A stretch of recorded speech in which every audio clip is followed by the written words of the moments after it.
You're good. Hello! Oh my God! It must be 7:00 here in Ventnor, New Jersey, from our secondary headquarters of YAA, and this is Saturday Night Live with Zach and Ray and I don't know, somebody lurking over my left shoulder in a mirror.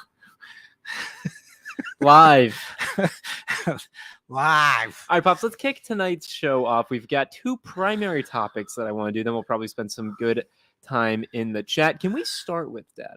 I got a headache. You do? Yeah. Oh, I'm sorry. But I'll be okay. Well, we don't have to go for a No, while. come on, let's go. I wanted to start with the fact that Toyota and Honda are having continued production issues. Okay? Yes. Pull this up on the screen. We talked about this during the week. Toyota cuts June output plan again as China lockdowns bite. Toyota expects to slash. China lockdowns bite what? Someone's calling the company line right now, but we're doing a show, so I can't answer. I'm sorry about that. Yeah. Toyota. Yeah, Toyota. Taking another 50,000 vehicles out of inventory. It was earlier last week that they were taking their projections for vehicles produced down by 100,000. To put this into context, the total for June is 800,000.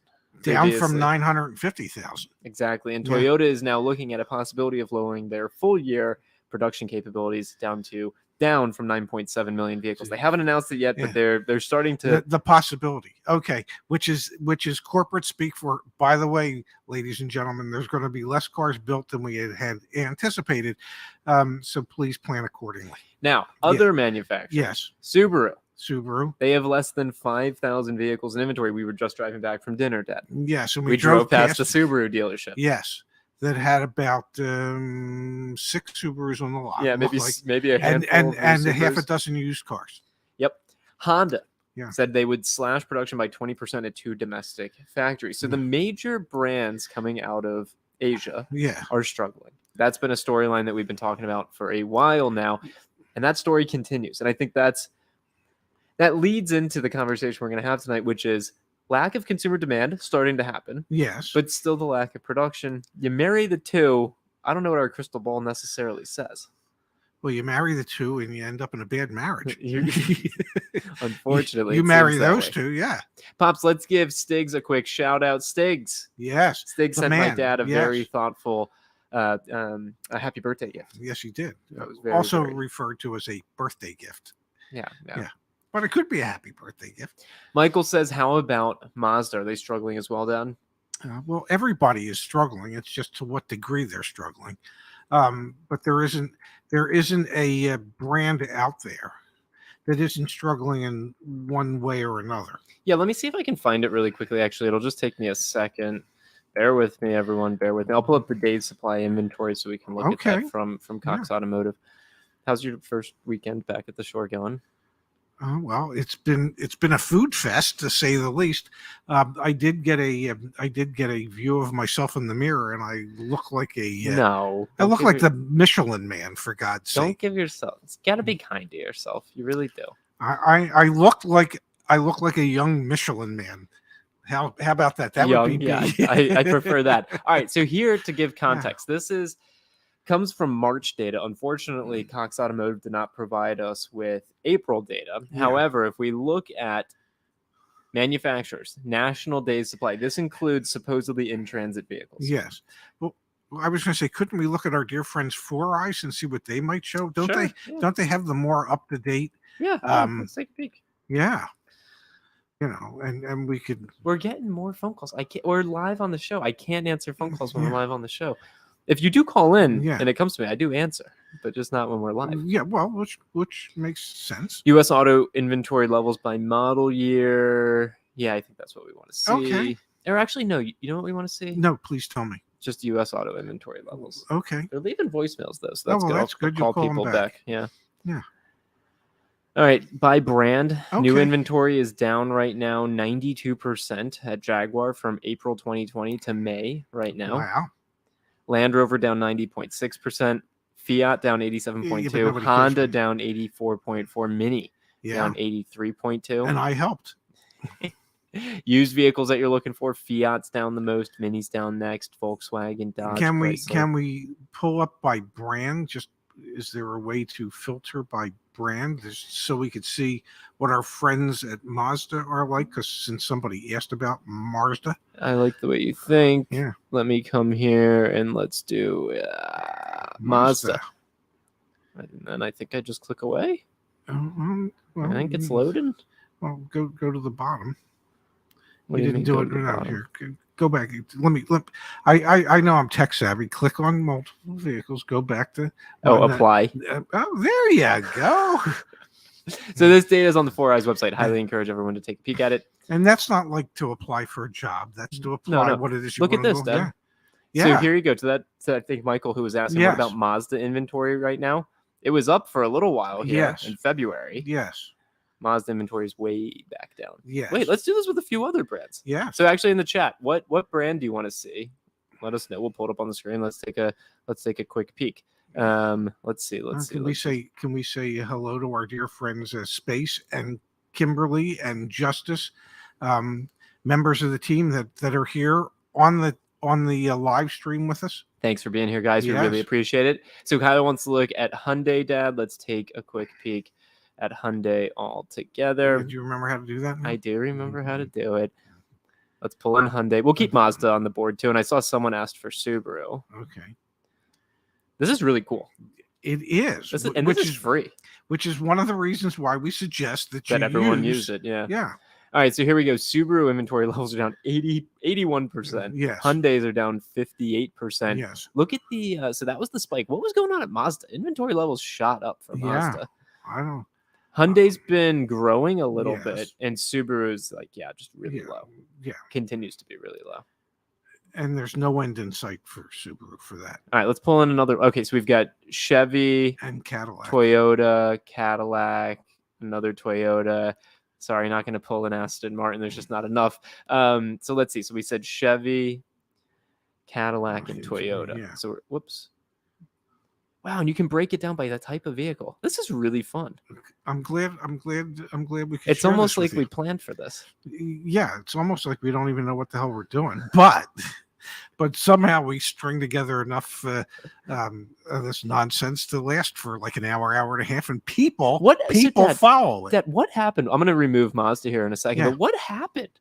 How did Mazda's inventory spike up? They paid a huge bribe to a chip manufacturer. We do not know if what my dad just said is true or false. No, we have no idea. All right, so I'm removing those three, and let's take a quick peek. So this is going to be Chevrolet, Cadillac, and Toyota. So we've got Cadillac inventory is down 73%, but starting to come back up. Yes. Chevrolet inventory kind of flat. Toyota inventory down right now, but kind of flat. Anyway, come here, play around. When you start to look at things broken down by model, things get even more interesting. Look at that. The Chevy Trax is down 92.3%. Which makes sense. Yeah. Wait, so this updates if you change. So let's actually just look at Toyotas for a second. So if we're let's do Toyotas and Subarus. So if you're in the market for a Toyota or Subaru, let's see which one has the least inventory and the most inventory. Forester inventory is down 97%. Well, the good news is Outback's only down 62%, and my friend Lee will probably want another Outback, so I'll see what I can do to help him. Toyota RAV4 inventory down 57.3%. This is great to help you think through, okay, what do I have a chance of buying, both on the new and on the used side? Corolla inventory is down 40% from April of 2020. But RAV4 inventory is only down 9.1%. And if you're looking for a Toyota pickup truck, then the Tacoma might be the way to go, because that inventory is only down 41.6%. Huge shout out to 4eyes. I'll toss this link in the chat. I wish we could maybe get someone on the 4eyes team on the show to actually join us. This stuff is really great.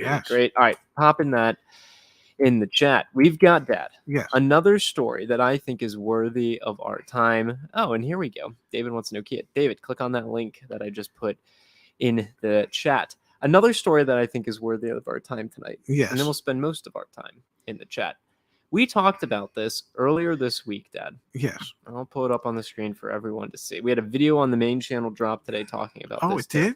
How's it doing, by the way? It's doing well, Dad. Lots of people are enjoying it. Okay. Volkswagen to anxious dealers. answers on Scout EV will come in time. This is not a story about electric vehicles. This is a story about another automaker telling their dealer body, we don't know if we need to depend on you to sell cars anymore. Yeah, we're thinking of putting together a separate entity, business entity, just for Scout electric vehicles, so that, well, hell, we can try and cut out a franchise dealer body, and maybe go consumer direct.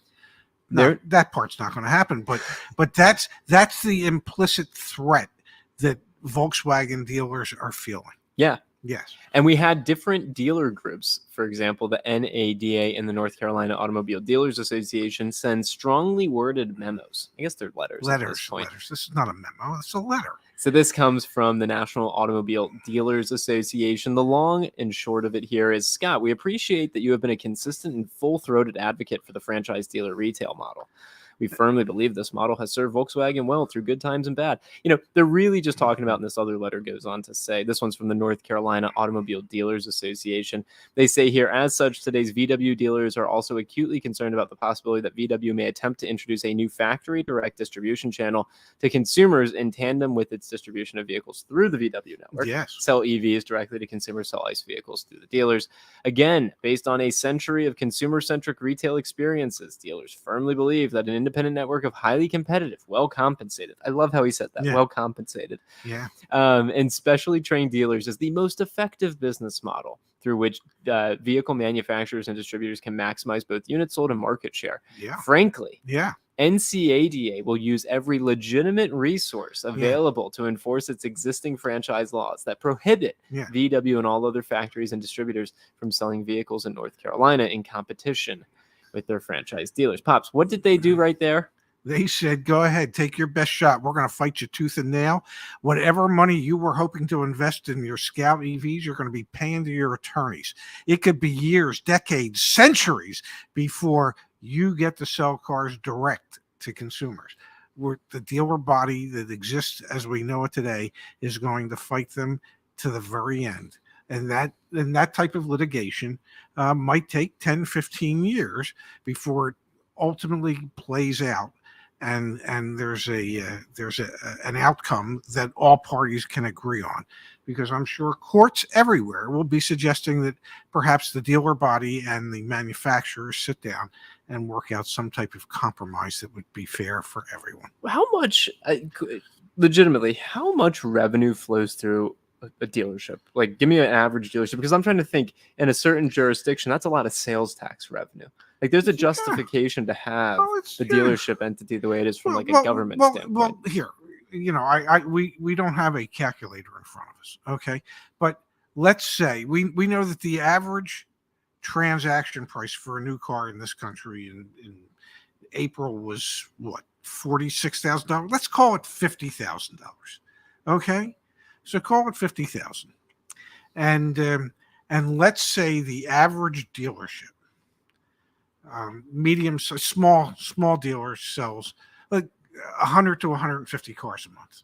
Call it 100 cars. Yeah, let's use really easy numbers, please. Yeah, so 100 times 50,000. So you've got 50,000. I'll do the math. Okay.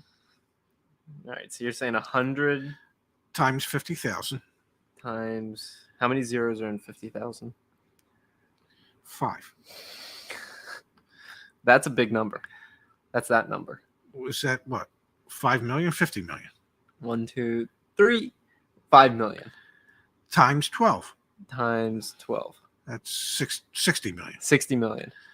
So an average dealership selling 100 new cars a month at $50,000 a car is doing $60 million in new vehicle retail. Okay, figure out the tax in your state. Let's do. What do you think? Times. Say 0.05. It might be higher than that. It's 0.75. Call it 6%. Well, I already pressed enter on 0.75. Okay. 0.075. Okay, that's $4.5 million in tax revenue. You think the state wants to give that up? You think the county wants to give up their share of it? You think the city wants to give up their share of it? Ain't happening. John, we're both dropouts, John, so just stick with us here. Yeah. Pops, Mighty Men might have hit the nail on the head. Yeah. Shouldn't people focus on how to repair their cars? Thanks for the contribution. I believe there's even YouTube channels for that. I think it's Kilmer Scotty. That and our dear friend AMD. Yeah, the car care nut. Yeah. People should focus on how to fix their cars. Yeah, absolutely. Yeah, they really, really should, because things are going to get more expensive. And thank you kindly for the nice a gift there. Yes. Donation of $2. Vehicles are going to get more expensive. Oh, yeah. Vehicles on the road are going to get older and older and older. Gas is going to continue to go up, $4.60 a gallon. Jay Nagamy, who's in the background? It's an illusion. There's somebody lurking over my left shoulder. All right. Why don't we switch gears, Dad? We've got here from Nick Mullen saying many of the Tacomas at our local dealer in Athens, Georgia are in transit pre-order, according to YAA. Great search tool, by the way. My wife and I are hoping to get one in July. One of the things we offer, if used, to be very clear, our search tool is not perfect. Far, far, far, far, far from it. One of the things we do well is we tell you if vehicles are in transit or not. So many new cars for sale right now. Yes. They're already spoken for, as you like to say. Is Athens, Georgia, is that the home of University of Georgia? Yes. I thought so. We've got here Dwayne asking an important question. Who will inspect these cars before putting them on the road? In Pennsylvania, a certified mechanic must inspect all cars once a year. Different states have different state inspection requirements. It is interesting. For example, Pennsylvania does have an annual inspection that you have to do. Maryland is every other year, if I'm not mistaken. Well, Maryland, I think, has gotten to the point that once it's inspected, you might get a notice that it's time to take it in for an emissions test. Yeah, you have emissions, but it doesn't need another safety inspection, which is beyond me, because in Pennsylvania, what it is it's a safety inspection to make sure that the vehicle you're driving around in is actually roadworthy. Yeah. In Maryland, they just want to make sure that you're not polluting the air, but we don't we don't care if your car is roadworthy or not. Brian, I caught myself there. Brian here. Yeah. I am part of the marketing team for my auto group. My general sales manager was so mad at me for sending an email to the team that had Scotty Kilmer videos. Fun time. Send one with us, Brian. Send one with us. We'd appreciate it. Yeah. Here you go. Kyle says the hardest part about spoken for in transit cars is they have none on the lot for test driving. How can I reserve a car if I'm not able to test drive? That's happening more and more frequently. That is hard to do. And let's give Tesla an attaboy for one thing that I think they do really, really well, which is they set up these test drive centers. Hi, Sandy. They set up these test drive centers where they actually have all the vehicles available for people to test drive. A lot of times it's at a major mall or something like that. And then you can go online and order what you want. But at least you have the ability to test drive it prior to ordering it. And so if more and more of the manufacturers are going to try and go that route, for instance, Ford wants to do their Model E plan for the electric vehicles, then they're going to have to set up dealers with demos so that people can go in and test drive the cars before they then go online and order the cars. But it's too big of a purchase for people not to drive it first, not to try 100%. It out first. So they're going to need to figure out that piece of the puzzle. No matter what, people are going to want to test drive something they're going to spend tens of thousands of dollars on. I completely agree. Thank you, Kay Diggs. We appreciate it. We thank you so much. We say that, but yet, online retailers such as Vroom and Shift and Carvana sell and deliver cars every day that people haven't driven. Now they give them a 7-day period of time to return the vehicle. How many horror stories do we hear, though, of people who buy used cars as is? Yes. Maybe not from Carvana or Vroom, but hell, Vroom has, if you're new to the channel and you haven't heard us talk about Vroom, let me pull it up, actually. Let's all look at it together, because what's going on at Vroom is noteworthy. I think we have an article on our website about it. Let's see.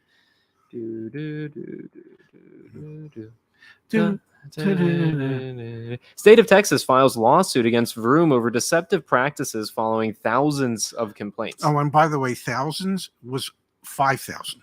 There you go. The lawsuit notes. So this is, and I literally just pulled up like This is from the drive from just yesterday. You should always test drive a vehicle before you buy it. Test drives are an important part of the car buying process. It lets you suss out subtle differences that might be like you have to test drive a vehicle. Yes. If you don't, you're being foolish. And the thing is, companies like Vroom exist. The lawsuit notes that since 2020, and this comes from the state of Texas Attorney General, consumers have filed nearly 5,000 complaints with the Better Business Bureau and the Office of the Attorney General of Texas. Specifically, the lawsuits allege the following violations: misrepresenting the condition and characteristics of the vehicle. Again, I want to answer so badly. Well, the people that are calling don't know that. Well, maybe they're on the live show. I don't know. Okay. Well, I'm sorry I can't answer your call. Okay. Misrepresenting financial approval, failing to obtain clear title before selling vehicles, spot delivery scams, disclosing systemic delays in processing your title. There were stories, Dad, from the what's it called when you sue someone? You sue? From the discovery? Lawsuit, from the discovery, or I guess when they were suing the them. Complaint?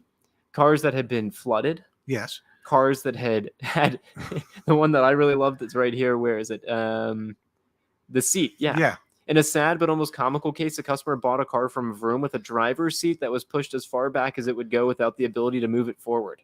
So much for the, quote, rigorous inspection process that Vroom claims to abide by. But that process is done by former NBA players. And so the seat positioning was perfect for that person. Michael, Dad, with a thoughtful contribution and a question for us. I now have 206,000 miles on a 2016 Chevy Cruze. Still can't decide between a Bolt or a Prius. What do you guys think? Well, I know where I stand on this. Well, personally, I would do the Prius. I think it has a better reliability history than the Bolt does. But if you can get a Bolt with the new upgraded batteries from LG, it's certainly from LG Chem. Yeah, it's certainly cheaper, and that might be the way to go. Yeah, and you have had good success, obviously, with your Cruze. Yeah, definitely. Yeah, I'm still taking the Prius. Okay. Toyota is going all in on the hybrid powertrain. Yeah, I think it's trusted. Not going away anytime soon. I would definitely go that route. Heck, we just went out to dinner with friends of ours who were driving their 12-year-old Lexus hybrid. Cliff here. Yes. I took my daughter out to buy a new car. She wanted either a Kia or a Honda. Please note that there are recalls on a lot of Kia products right now, so just bear that in mind. There was so much difference between the two during the test drive that the choice was clear. I'm assuming when you say that, Cliff, that the choice was the Honda? Michael with the question, are you guys saying Honda's assembly plants in Ohio are reducing production? That's not what we've read. Domestic for Honda would still be in Japan. Exactly, yeah, but they've cut production back there. Yes. Portfolio Automotive, thoughts on market sustainability with the average salary being $52,000 while the average car price is between $40,000 to $50,000. Let's dig into this because it also ties into an article that I wrote last week that I'd like to talk about a little bit here on the show tonight, Dad. Well, I mean, one of the things that I've been railing about for weeks now, months, is that the affordability of cars is much less so for the vast majority of people. There's fewer people who can afford to buy a car, and there are many people who need to buy a car but can't because they can't afford it. So, how sustainable is that? I don't know. I mean, banks are going to longer and longer terms in order to try and make the payments more and more affordable for more and more people. I don't think you can make the terms long enough at a certain point to make them affordable. Either wages are going to have to go up or the cost of goods are going to have to come down. That very well could happen if we go into a recession. But a recession today is different than a recession, say, the Great Recession of 2008 and 2009. And you sold cars through that time.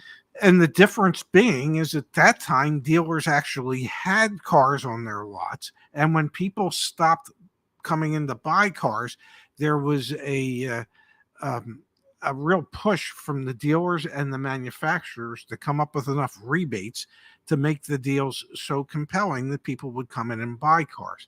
Today, there's so few cars to begin with. that if we have a recession, it just weeds out the people that were really financially on the fence as to whether or not they could afford the car. Those people won't be in the market at all. And the only people that would be in the market for the limited number of cars that are out there are the people that were always in a position to be able to afford them.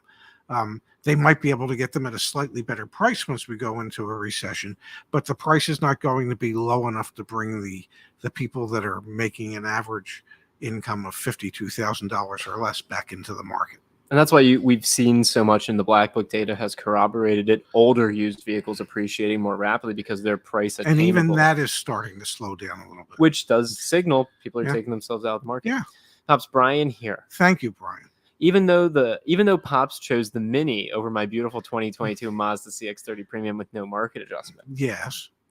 That was a shot, and I will accept that shot, Brian.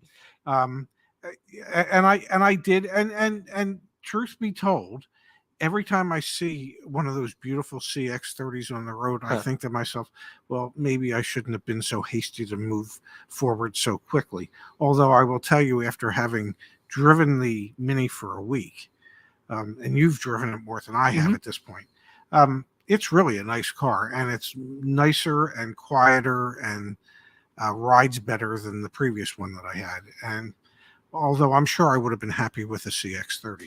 Pops, let's answer some questions that are coming through here in the chat. Maybe you can dispense some advice. What are your thoughts on the Nissan Sentra? At one time when I represented Nissan for a long, long time, from 1977 to 1989, I thought Nissan made a quality vehicle, and at that time they really stood behind their vehicles. I remember we had a case where somebody had an engine issue with like 60,000 miles on it. It was out of warranty. But Nissan did the right thing, stepped up and put a new engine in the customer's vehicle at no charge to the customer. Today, Nissan has gone through any number of management changes and affiliations with other brands. And I'm not sure they still think along the same lines as they did in the 70s and the 80s. And the quality of their vehicles, to a certain degree, has suffered somewhat. They've had CVT transmission issues and some other issues. But the Sentra was always, at least in the 70s and the 80s, or the 80s really, it was always a nice entry-level vehicle, pretty well equipped. And ran well and was relatively comfortable. I remember your mother and I owned one at one point. I believe we sold it to Mom and Pop. Yoshi, thoughts on the Wrangler 4xe? I know you have strong opinions when it comes to the Stellantis brand. I also want to mention that Jeep is one of the few brands that actually has a decent amount of inventory right now. I'll pull that up on the 4i site. But what are your thoughts on the Jeep products and the Wrangler products? And we've done some reviews. We did a review of a Jeep Grand Wagoneer or a Jeep Grand Cherokee L. Yes, and honestly, I was impressed. I was pleasantly surprised as to the quality of the vehicle and the ride and everything else. For the most part, I'm a little bit of a naysayer when it comes to Jeep, but I will say that they seem to be doing a somewhat better job. The quality of the materials in the Jeep that we were in that was top notch. The ride was top notch. And if you want to buy something under MSRP, Jeep's probably one of the few brands that you can do that. And I'll show you why. Fiat inventories are down 87%. Ram inventories are down 61.8%. Jeep are down 57%. Alfa Romeo down 48.8%. These sound like big numbers for Ram and Jeep, but that's actually pretty good relative to some of their peers. And then if you look at, where is it? This number right here. Whoops, let me scroll back up. This number right here, that 99.1 underneath RAM, that is what the average transaction price is as a percentage of MSRP. Rams are selling for 99.1% of MSRP. They're selling below MSRP. Below MSRP. Lincolns are selling for 98.8%. Fiat's 98.5%. Alfa Romeo 96.8%. And that's on average. Yep. So that doesn't mean that you can't go in and get an Alfa Romeo maybe at 92% of MSRP definitely. Or 90% of MSRP. Yep, 100%. All right, let me see here. Pops, talk Kimberly off the ledge. I'm getting the itch to buy a new car lately. Ooh, you know, I know a gentleman by the name of Brian Foley that would help you out with a Mazda, and he wouldn't charge you a penny over MSRP. Perhaps, I don't know, because you know he's a friend of the show, and well, you're a big part of the show, Kimberly. Perhaps maybe Brian could do a little better than that just for you. Pops, what do you think of this? AG says from CNN, retail sales of new cars are forecast to fall 21%, 20.9% this month, May, compared to the same time last year amid vehicle shortages and sky-high prices. You talked to your friend Chip, who's a buyer on the wholesale side. Yeah. What are your thoughts? I mean, well, according to him, their sales of pre-owned cars are down significantly. Their sales of new cars are up. The profit levels are staggering. They're making more money than they've ever made. So I think it might depend on the brand. Not 100% sure, but most brands, there's going to be a decline in sales because A, there are a few less people in the market, and B, there just aren't the cars out there for people to buy. I mean, if you're dead set on getting a Subaru, well, if your name isn't on one of the few incoming cars, you're not getting a Subaru this month. And there's not enough incoming cars that it can satisfy the demand for the vehicle out there. So that's one of the main reasons why you're going to see sales off 20%. Let's keep running through, Dad. Getting some of your opinions here. Kinch wants to know, how do you feel about the RDX, the Acura RDX? You sold Acura for how many years? A dozen? Yeah. 8, 10? No, 12. Yeah. What are your thoughts on the RDX? Well, I will tell you the first RDX, the first version of the RDX that came out was a piece of poo. It was not. Is that true for most first model years of new models? It was their big in a lot of cases, but their big thing is that it was a 4-cylinder turbo twin turbo vehicle, so there wouldn't be a lot of turbo lag. There was still turbo lag, and then the worst part about it is it was small. It was a little on the cramped side, and it got terrible gas mileage for a 4-cylinder vehicle. You know, obviously since then the car has improved dramatically. Pops, look at this. What? From our dear friend Mike Dean, your credit union advocate. Yes. My Acura salesman hasn't been able to get me an allocation slot for my RDX since December. Still waiting. Wow. All right, so continue to tell me about the vehicle, but that's like well, you know, I think we're on our 3rd or 4th iteration of the RDX. Yeah. And this newest version of it, they seem to have really nailed it finally. It took a long time. Igor agrees with you. RDX is a solid car. Yeah. the A-spec trim on both of them. Yes. And so this was a case where it took them, I don't know, 10, 12, 14 years to finally nail it. But yeah, now it's a great looking car. The engine that's in it is powerful enough and still relatively fuel efficient. It's got all the creature comforts, and for what it is less expensive than most of its competitors. Let's keep running through, Dad. I think people are getting a lot of value out of this. Eric says there was an article in the Wall Street Journal today about how minivans are the hottest vehicles on the market right now and are nowhere to be found on dealer lots. This is followed up by Russ Van asking, how is the market for a Sprinter van? The van market is phenomenally hot and has been for over a year. Well over a year. Yes. If you do not need to buy, vans were very much so taken out of new vehicle production because they're not as profitable as their truck and SUV counterparts. The shortage on the used car side is just through the roof. K-Diggs. Thank you for the donation. Looking into getting a Honda Accord hybrid touring by the end of the year. Should I start planning now to do a factory order now due to the shortage? More than likely, especially considering the fact that Honda's cutting production at its domestic plants in Japan by 20%. And maybe Space or Phil or Justice in the chat, is Honda even placing orders for that vehicle for the 2022 model year anymore right now? Are they even doing allocations? My guess is it's going to be a 2023 more than likely. That's what I'm thinking. Yeah.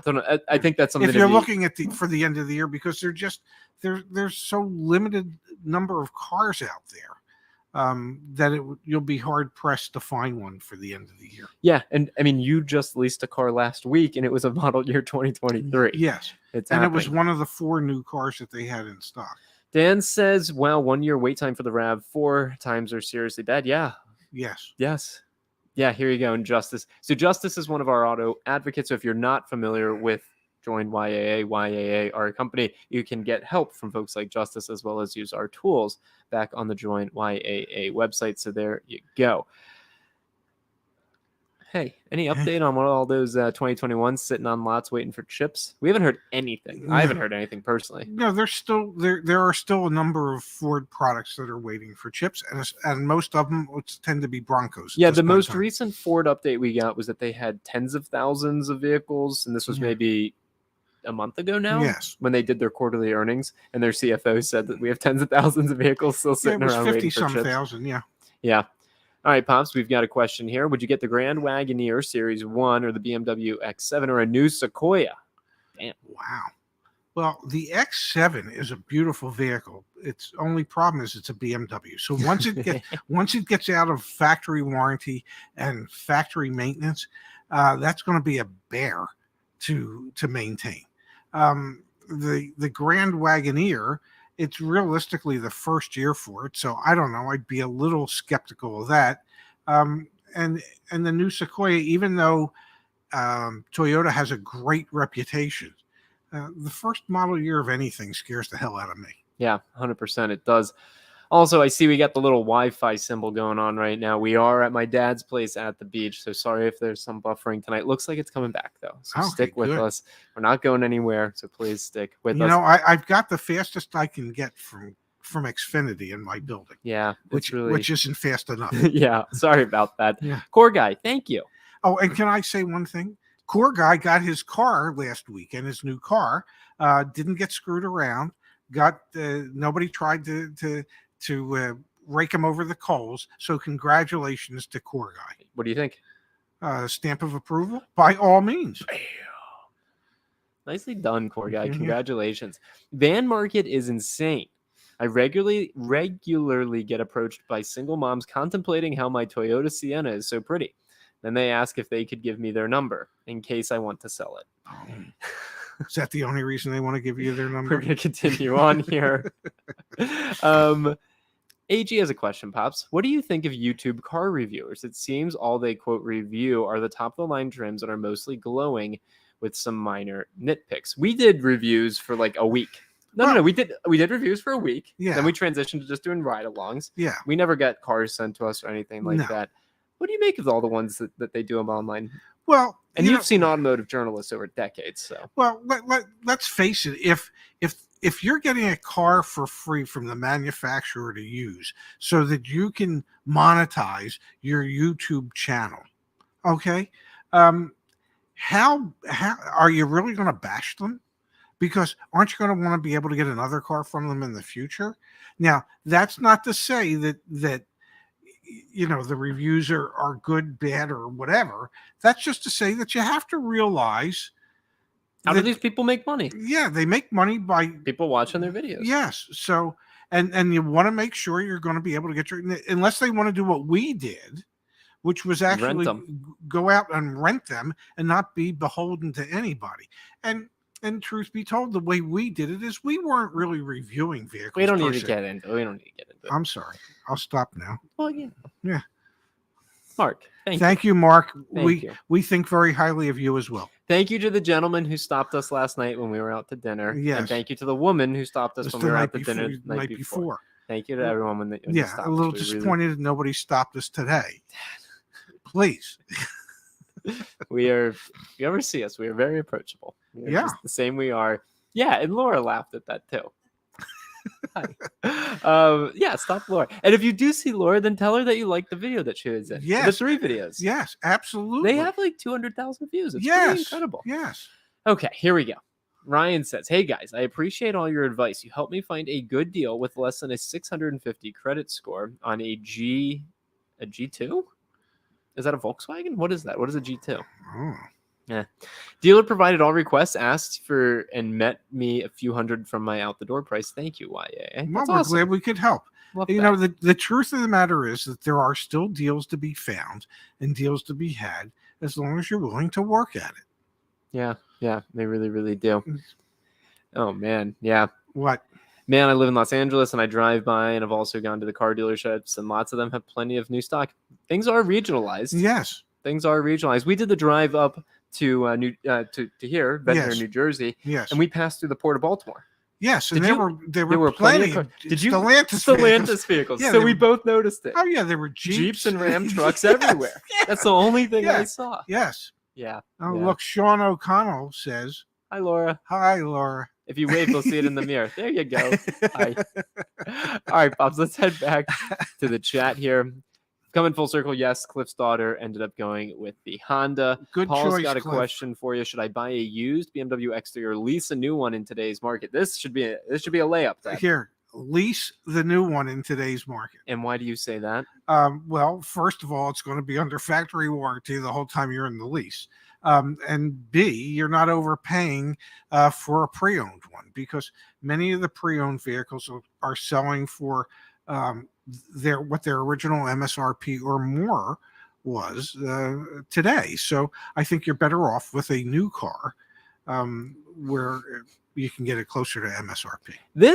I want to hit on this for a second, and I do want to come back to this thing that I wrote last week about my 5 predictions for next year, for the future. Yes. Hello, guys. It's been a while for me. Anyway, I bought a 2022 Chevy Silverado LTZ LTD in January under MSRP. However, I'm missing my chip for heated and cold seats. Any time frame on chips for GM. Pops, you are, how old are you? 71. You're 71. Yeah. Let me ask you something. I'm 26. The last time I checked, yeah. I've seen in my 26 years of existence that something happens, and then a couple of weeks go by and you forget about it, right? Yeah. You've 71. That's probably, you've seen that too. Whether it's a person, a corporation, sometimes or a chip. This is my sneaky suspicion here, Dad. Yeah. People like that gentleman, they're never gonna see that chip. The dealer's never going to proactively reach out to them and be like, hey, you know what? 2 years from now, come in. We got the chip. No. Yeah, the GM got us the chip so we can give you your heated and cooled seats. That's what the original intention was. Whether or not that will ever happen, if your tuchus is hot or cold, it doesn't really matter at this point. You've been riding. They're not. That's my 2 cents. I hope I'm wrong, but feel fairly confident that that's the reality. We've got a question here, Pops, from Gitano. Well, thank you. Yes, thank you so much. On a 2022 Jeep Wrangler Rubicon with a $63,825 MSRP, asked out the door, and their answer was $56,447 with an FCA control number.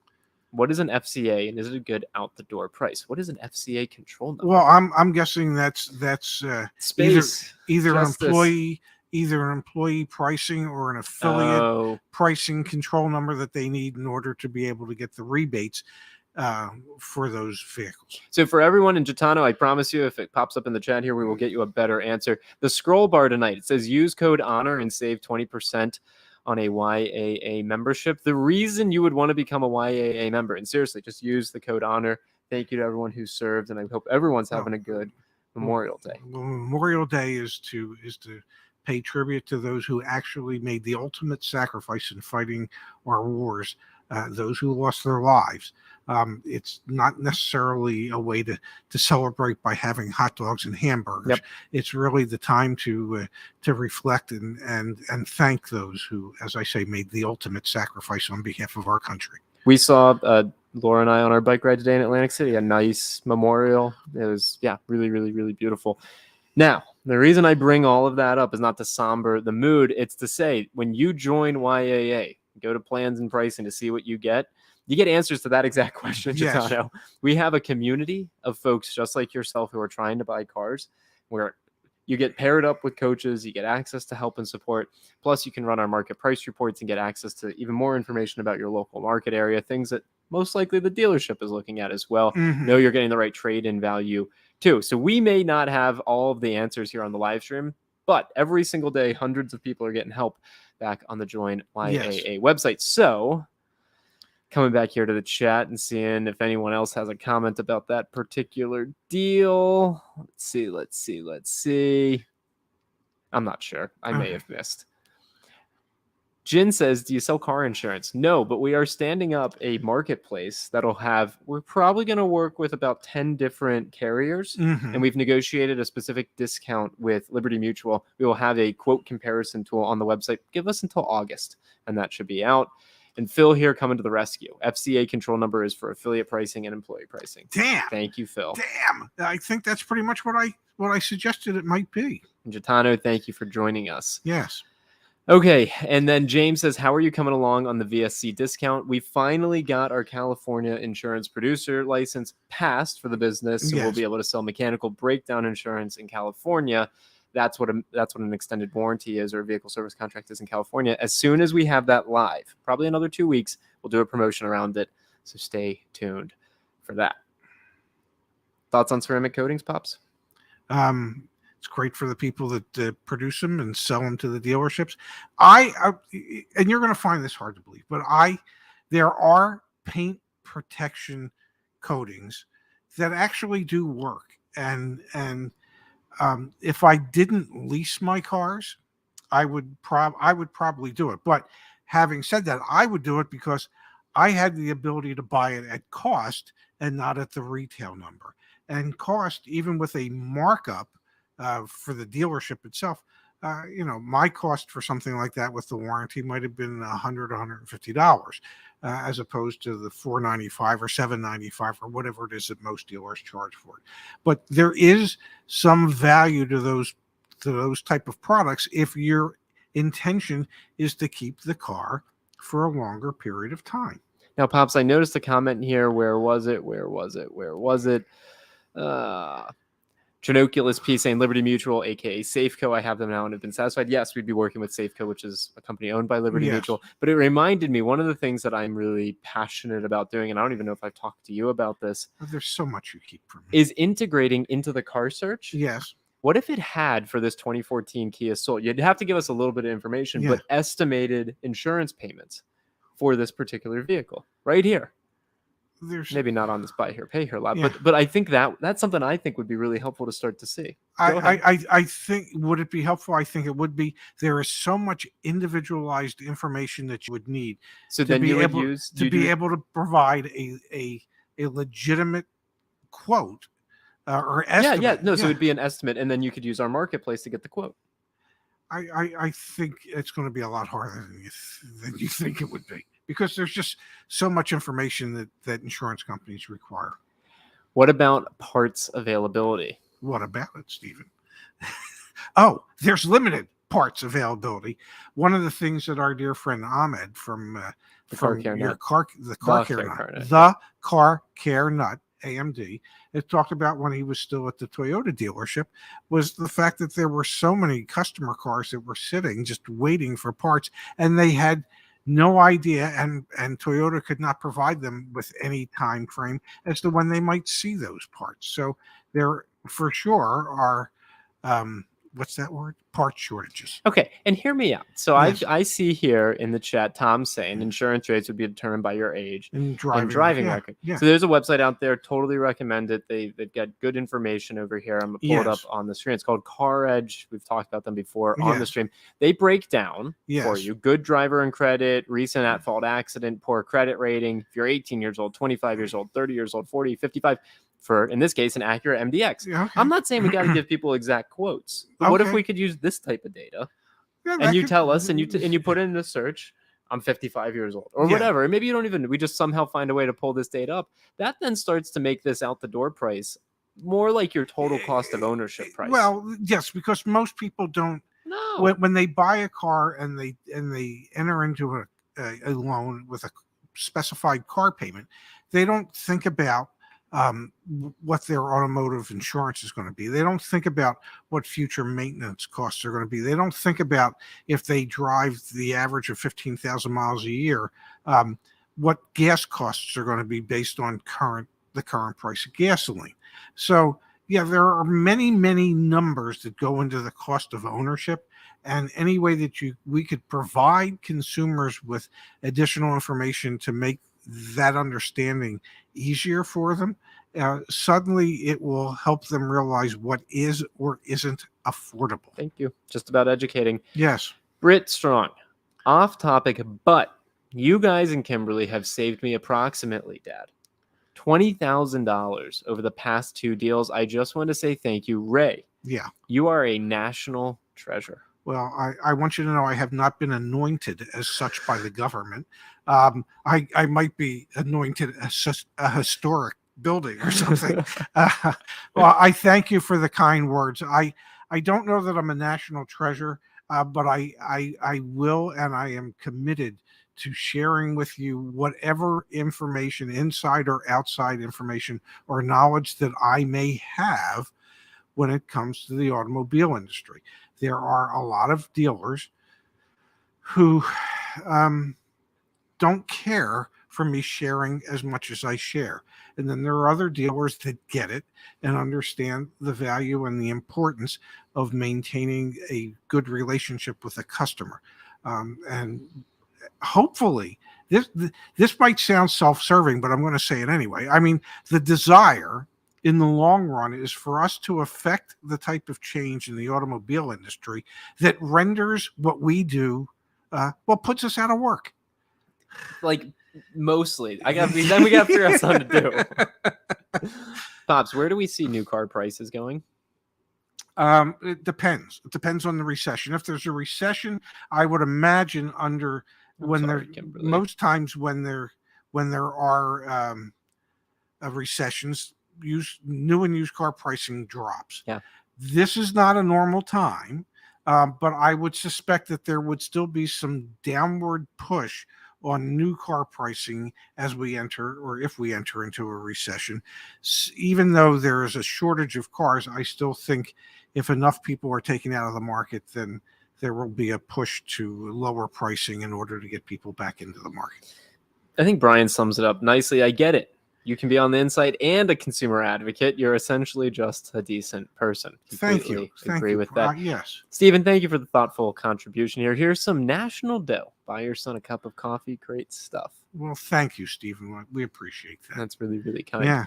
I saw a comment earlier from Cliff saying you should always get insurance quotes before you buy a new car. Of course you should. And that's why, but most people don't. Trust me. And that's I'm telling you, in August, yeah, we're gonna be able to get you quotes from 10, 12. It's like a broker. Why did I study so hard for those damn insurance I don't know. agency producer license so that we can do this?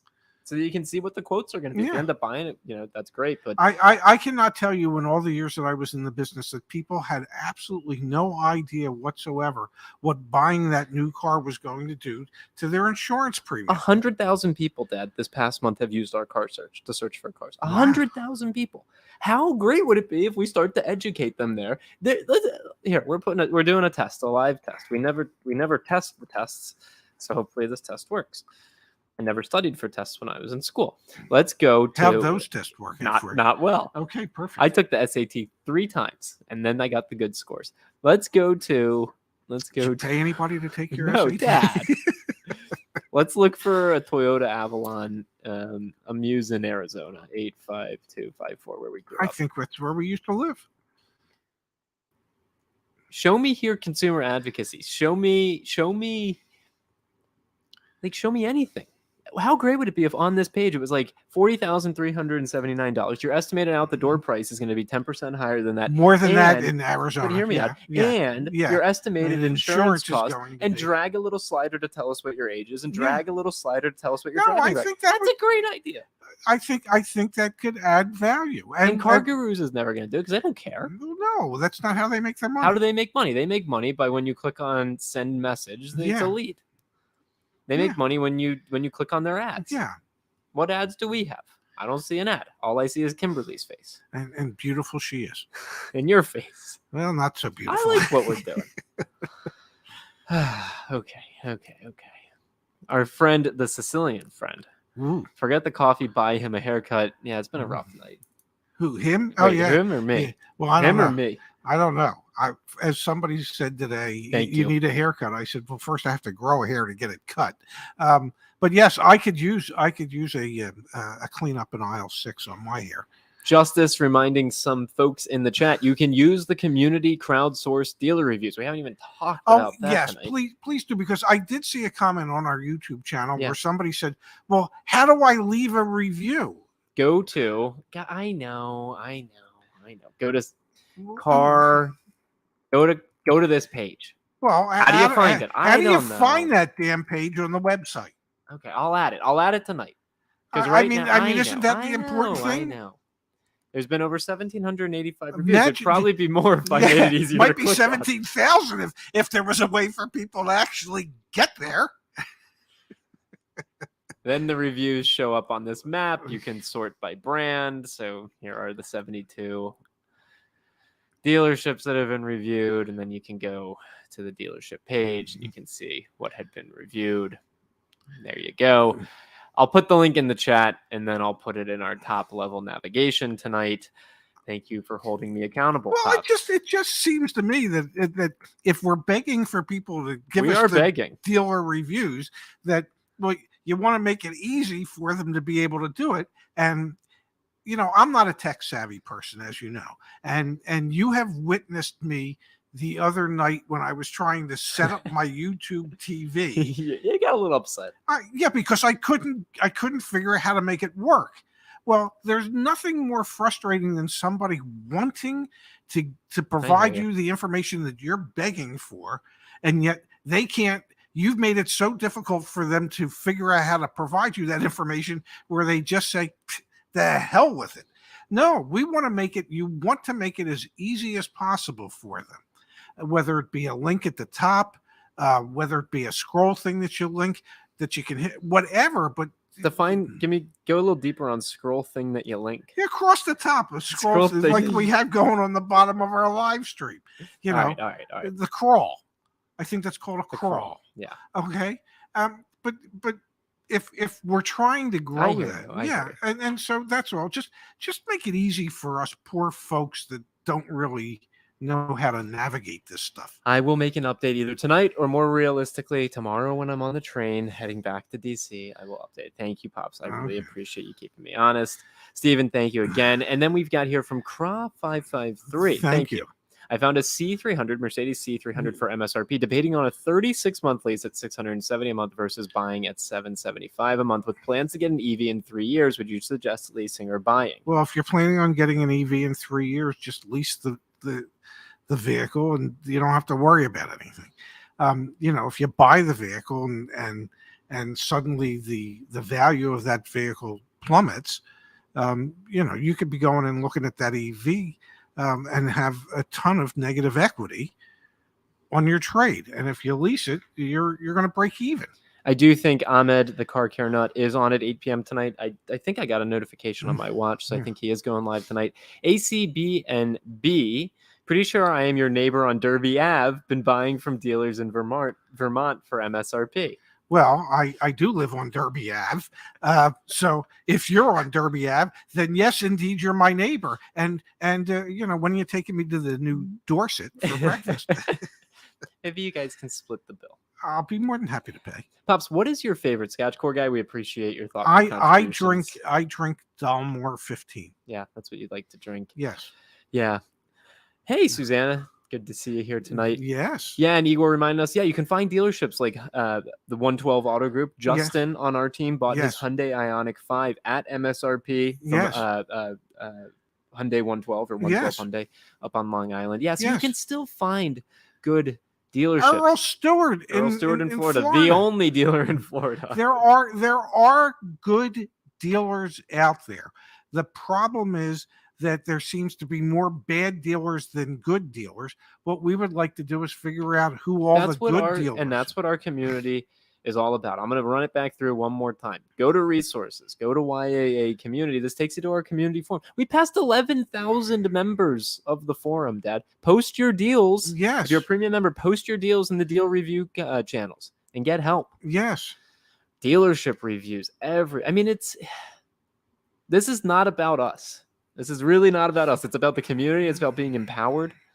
Great deal on a GV80 Prestige. You can read success stories. Yes. It's so inspiring to see what's going on back on the community forum. And then use the live chat. Use the market price reports. Use the car search. See what the value of your car actually is with our free valuation.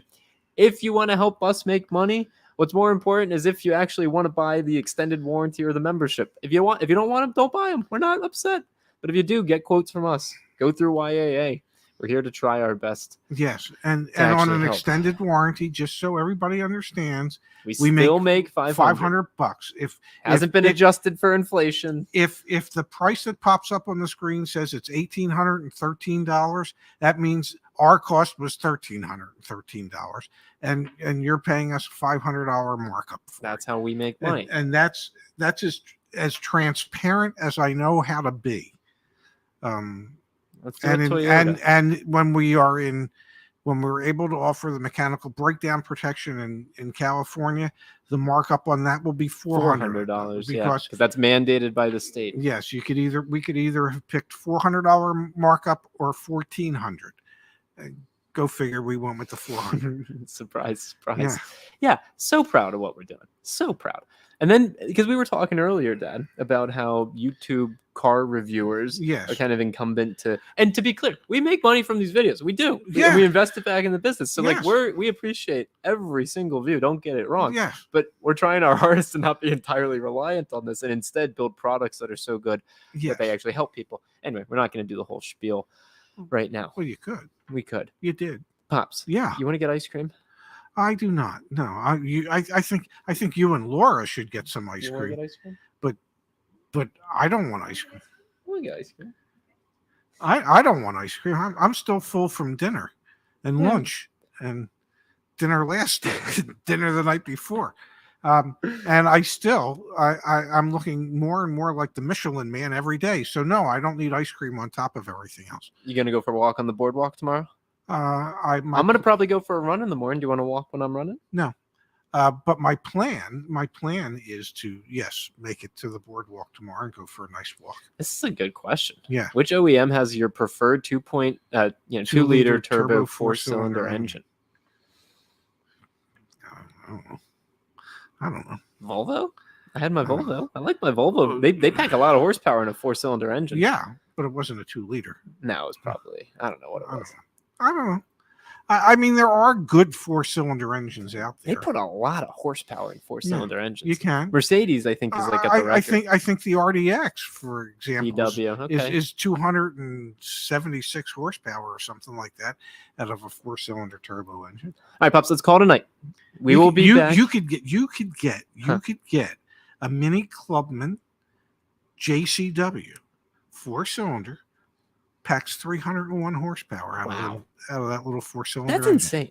That's like 100 horsepower per cylinder. You know, my current car, the one you drove down here, that will go from 0 to 60 in 6.6 seconds. The JCW, 4.6 seconds. I know I should have held out for the JCW.